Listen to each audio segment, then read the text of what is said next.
안녕하십니까. 웅천 스님의 교과서적인 명강의를 들으니라고 여러분 많이 계몽됐으리라고 생각합니다. 오늘이 9월 11일입니다. 20년 전에 뉴욕에서 거대한 테러가 일어났던 날입니다. 그것 때문에 미국은 테러와의 전쟁을 선포하고 20년 동안 아프가니스탄에서 싸움을 싸우다가 수천조의 돈을 낭비하고 이제 물러났습니다. 아프간의 이슬람이 가지는 소위 탈레반이 가지는 그 폭력주의, 이것이 인류의 큰 재앙입니다. 그런데 이 비슷하게 오늘부터 이틀 전에 북한에서는 국고기념일이 있었습니다. 김정은 국무위원장이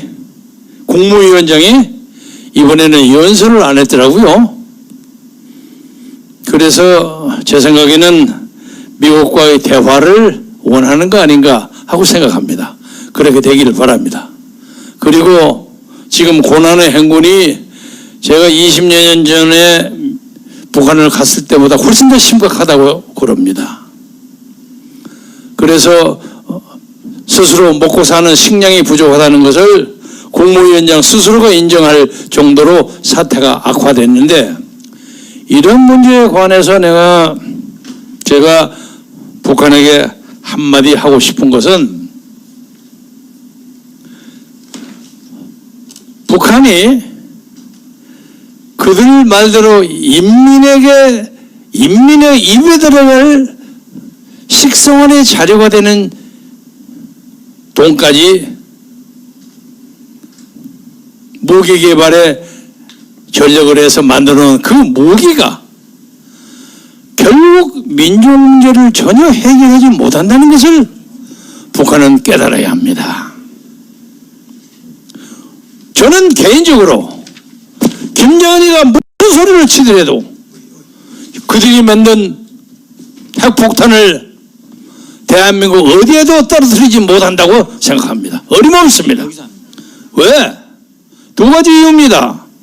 하나는 만약에 그것이 떨어진다면은 수만 혹은 수십만이 피해를 받을 것이고, 그는 영구의 역사에서 자기 나라에서 자기 반도에서 권력을 잡기 위해서 자기 동족을 원자탄을 떨어뜨려서 살해한 범죄인이라는 누명을 벗어나지 못할 것이며, 또 동시에 그가 그걸 떨어뜨리는 순간에 미국이 북한을 훨씬 더 큰 핵무기로 절멸시킬 수 있다는 것을 김정은은 알아야 할 것입니다.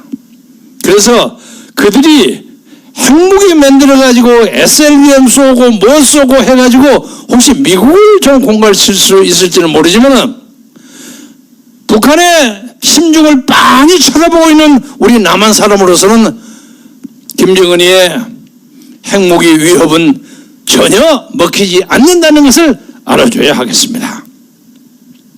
요새 아주 국내 문제가 하도 복잡해서 제가 외국 문제 몇 마디 했습니다. 이제 본론으로 가겠습니다. 요사이 윤석열 예비후보에 관련해서 무슨 고발 사주 스캔들이 지금 대한민국의 모든 매스미디어를 휘덮고 있습니다. 저는 이것이 많은 사람들이 시작할 때부터 이거 문재인이가 직접 컨트롤한 것이다 그러더라고요. 그래서 그 문재인 대통령이 좀 있으면 물러나갈 사람인데 무슨 그런 짓거리를 하겠어 하고 그냥 들은 척만 척 했는데, 요새 가만히 보니까 그 말이 좀 맞는 것도 같은 생각이 들어요. 왜? 엊그제 박지원 원장이 이 문제에 개입했다는 것이 밝혀졌습니다. 제가 이 내용을 쫙 살펴보니까 이렇게 됩니다. 7월 21일 날 수요일입니다. 김웅 국회의원이 어디선가부터 받은 자료를 캡처를 해가지고, 캡처 아시죠? 그냥 텔레그램으로 이렇게 보낸 거 아니라 사진을 찍어갖고 보내는 겁니다. 그러면 사진을 찍으면 그거 누구로부터 보냈다는 그 발신이 나옵니다. 캡처를 해가지고 어저께 커밍아웃 했던 조성옥이죠? 조성은이 정은이 성은이에서 이름이 좀 비슷합니다. 조성은이한테 그걸 보낸 것이 7월 21일 수요일입니다. 그로부터 딱 3주 후에 8월 11일 날 그날도 수요일입니다. 롯데호텔 38층에서 이 조성은이가 박지원이하고 식사를 했습니다. 그로부터 딱 3주 후인 9월 2일 화요일 날 이진동 기자가 첫 보도를 했습니다. 이게 6주간의 공작입니다. 처음에 김홍희가 조성은이한테 보내고 3주 후에 조성은이가 박지원이하고 밥 먹고 그 다음에 3주 후에 그것을 받은 이진동이가 발표를 하고 이렇게 된 겁니다. 그런데 조성은 출연을 가만히 보니까 맨 처음에 박지원이를 알았던 것이 2016년이라고 하니까 지금부터 5년 후죠. 지금 33살이라고 하니까 28살 젊은 여자죠. 젊은 여자는 대단한 여자야. 무슨 뉴 브랜드 뭐 당을 만든다고 하고, 근데 당을 만드는데 5,000명 당원을 못 구해가지고 그냥 움직임을 하고, 그 정병국 의원 박형준 의원 당시 반문연대 만든다는 지금 부산시장 하는 사람이 막 옹호하고, 이 여자가 그냥 여당으로 야당으로 널뛰기로 왔다 갔다 해. 근데 가만히 보니까 평화민주당 때 비상대책위원장 하던 박지원이 휴화에 들어가서 부대변을 했어요. 부대변을 했는데 보아하니까 박지원의 사람이 된 것 같아요. 제가 거기에 관계된 그 스크린 동영상을 쭉 봤는데 여러분들 보시면 나타납니다. 박지원이가 회의를 딱 하고 있다가 딱 일어났는데 바로 옆에 조성은이가 앉아있어요. 앉아있으면 뭐라고 하면서 딱 지나서 어깨를 탁 치고 가더라고요. 네가 잘 알아서 해라 하는 다시 없는 그 친근감과 신임을 보이더라고요. 그래서 저는 박지원을 개인적으로 잘 압니다. 아, 둘이가 상당히 친하구나 이런 느꼈어요. 그런데 38층에서 밥 먹을 때 자기는 대한민국의 역사와 대화를 했다. 완전히 조성은에게는 박지원이가 롤모델을커녕 영웅 대한민국 역사 그 자체예요. 박지원이가 시키고 다 하는 거야.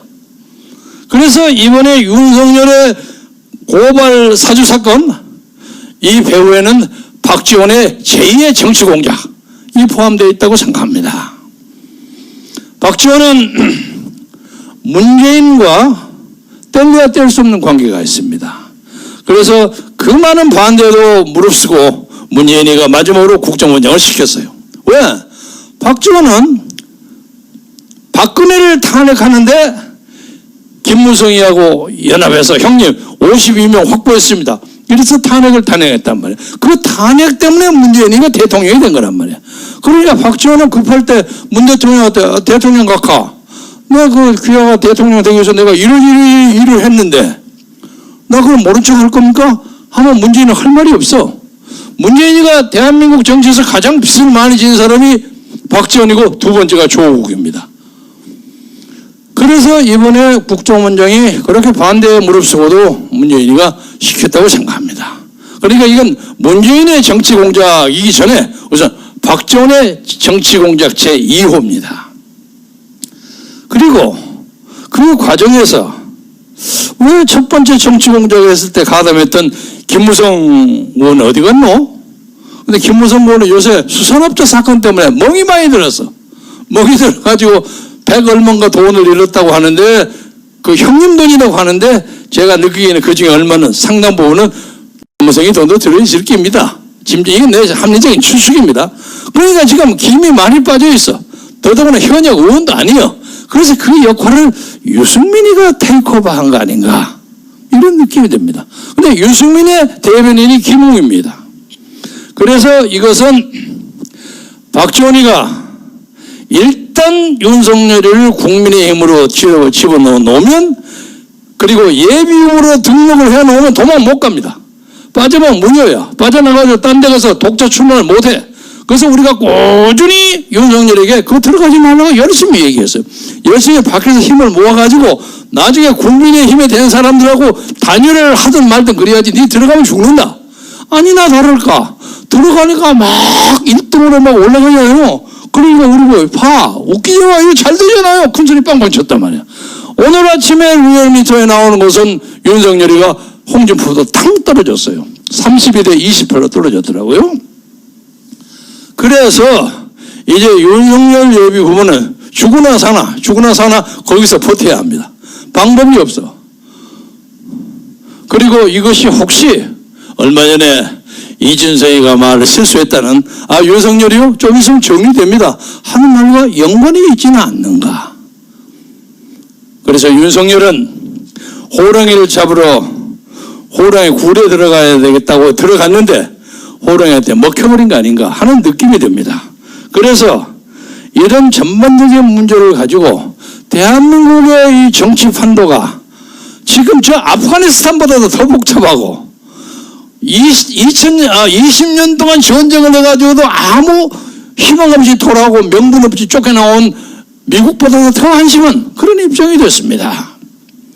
존경하는 국민 여러분, 대한민국이 잘못하면 이재명에 의해서 다시 문재인 제2기가 만들어질 수도 있고 아니면 문재인 쪽에 잘 조련되고 훈련받은 국민의힘 어떤 사람에 의해서 될 수도 있는데 그것이 우리가 원하는 진정한 자유민주주의의 창달과 한미 동맹과 자유시장 경제를 세우는 자유민주주의의 진정한 유토피아가 될 수는 없다. 이것을 여러분이 똑똑하게 알아주시기를 바랍니다.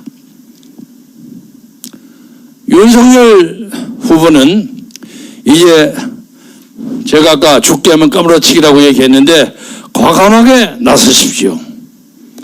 요새 문헌을 보니까 그 손준성인가 하는 검사 지금 이 사람의 입에 윤석열의 운명이 달려 있어요. 저는 손준성이라는 사람이 깨끗한 사람이라고 아직은 믿고 있습니다만은 저 사람이 여러 가지 압력을 받아가지고 내가 그 문서 보냈다. 문서 보냈는데 거기에 윤석열과 김건희와 무슨 검사 세 사람 고발해라고 그 문제를 총장이 그때 검찰총장이죠. 총장이 암시를 했다 하면 끝나버리는 거야. 이게 거짓말이면 참말이든 간에 이거 내년 상말 9일까지 질질 끌어갈 거란 말이에요. 이 나라가 이렇게 한심하게 됐습니다. 그러나 우리에게는 광화문 세력이 있고 그래도 윤석열에게 박근혜 대통령에 대해서 진심으로 탄핵을 사죄한다는 조건 하나를 붙여가지고 윤석열을 지지했던 많은 사람들이 있습니다. 그리고 그 문제에 대해서는 제가 개인적으로 윤석열 캠프하고 꾸준히 접촉했습니다. 네 그거 풀지 않으면 우리 지지 못한다. 그래서 가끔 제가 윤석열 좀 지지하는 발언을 하면 많은 사람들이 아니 그놈을 왜 지지하느냐고 제가 욕을 많이 먹어요 댓글에서. 그래서 아니 전략적으로 될 만한 싸움을 할 수 있는 사람을 믿어야 될 거 아닙니까? 그냥 선비 같은 하늘나라 시구나 외치는 아주 거창하고 근사한 선비 갖다가 그 득표가 됩니까? 싸움을 할 수 있는 싸움꾼을 갖다 세워야 합니다. 그래서 현재로 봐서는 윤석열 정도가 그 문제만 해결하면 문제가 해결될 것 같으니까 믿는 것이지 탄핵 문제를 제가 모른 척하는 것이 아니올시다 하는 말씀을 많이 드렸는데도 아직도 깨림직하게 생각하는 사람이 많습니다. 그래서 특별한 사태가 벌어지기 전까지 진정한 의미에서 압도적인 정권 교체를 원하는 자유국민들은 윤석열의 행보에 대해서 꾸준히 관심을 가져주시고 이와 관련해서 국민의힘 쪽에서 이 문제에 대해서 언급하는 홍준표, 유승민 이런 사람에게 경고합니다. 그런 식으로 정치를 하면 안 돼요. 아무리 자기의 경쟁자라고 할지라도 요만한 사건 나니까 문재인 너 책임져 너 물러나야 돼. 이게 뭡니까? 시장 잡배들이 하는 일도 아니고 말이야. 설사 그것이 마음에 있다 손 치더라도 마지막까지 그래도 정부가 좀 지나치게 한다. 김웅이라는 그 초짜 국회의원이 조성원이한테 캡처를 딱 주면서 뭐라고 했냐면 이 조성원 발언이에요. 이것을 중앙지검에 갖다 주지 말고 대검찰청에 갖다 줘라. 지시했어요. 그거 그대로 해요. 대검 절차에서는 지들이 권한도 없는데 지들이 공익 제보자라고 그 사람 조성을 시키고 아주 순식간에 공수처가 나와서 압수수색은 난리 법석에 딱 짜놓은 스크린이야. 그것을 보고 홍준표는 이제 내가 막 무조건 후보는 되는 겁니다. 이러고 앉아있고, 유승민이도 은근히 다른 소리를 해. 지금 유승민으로 봐서는 여러분이 표가 안 될 것 같지만은 몰라요. 이 국민의힘의 여론조사라는 것은 이준석이도 하루아침에 대표를 만드는 그런 체제이기 때문에 유승민 의원이가 또 1등이 될 수도 있는 것입니다. 사태가 이렇게 폭증합니다. 아프간에 좀 난리반 탈레반이 정치짓거리가 하고 난리하는 것도 하고 못지않게 우리나라가 엉망입니다. 존경하는 국민 여러분, 그러나 낙심하지 맙시다. 우리에게는 자유민주주의를 위해서 땀과 피와 눈물을 바치는 수천만의 우리 동포들이 있습니다. 그래서 이제 이 박지원의 이런 정치공작, 이것이 다시는 이 나라에 발붙이지 못하도록, 이 사람이 가증스럽게 말이죠. 지난 8월 27일 날 말씀이 엮기로 갑니다만 8월 27일 날 제가 문서를 보니까 탁 나와서 뭐라고 했냐면 이제 우리 국정원은 절대로 정치 사찰을 안 합니다. 그렇죠?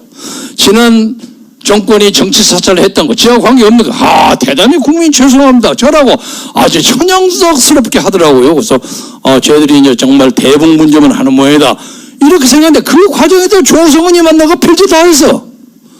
이런 사람이 어디 있습니까?